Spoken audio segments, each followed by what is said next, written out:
What we know affects what we expect. And when we focus our will and really dig into something, it makes those expectations stronger. The Bible talks a lot about this kind of pattern. Understanding leads to anticipation.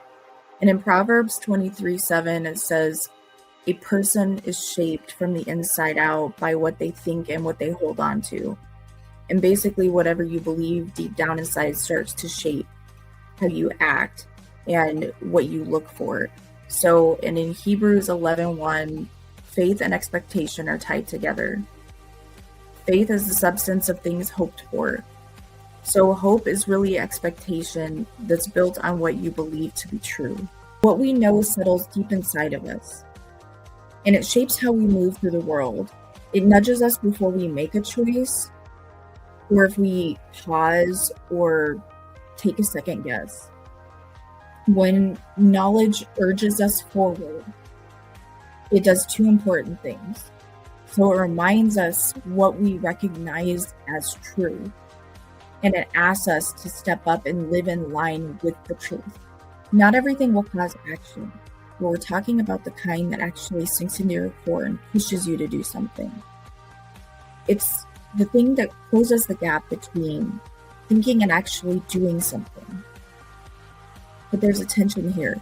Ignore what you know, and you feel restless. Live things out, and things will actually feel more clear. Like James 1:22 says, be doers of the word and not hearers only. Wisdom doesn't magically make everything go away. It doesn't make things painless.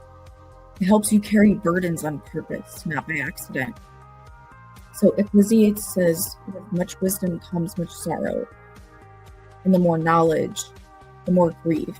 You look at Jesus in Matthew, he said, my soul is overwhelmed with sorrow to the point of death. He already knew what was coming, to the point that it wasn't a surprise. That knowledge brought its own sorrow. In John, Jesus tells his disciples, because I have said these things, sorrow has filled your heart.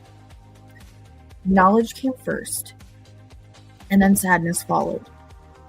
It's always like that. So understanding doesn't shelter you, but it wakes you up.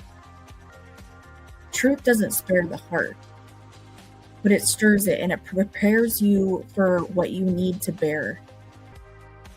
So then there's faith. Romans 10:17 says, faith comes from hearing.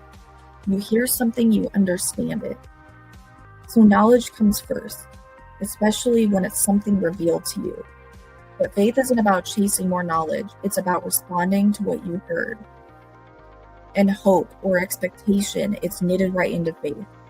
Hebrews 11:1 says, faith is the substance of things hoped for. So hope isn't off on its own. It's actually carried inside your faith.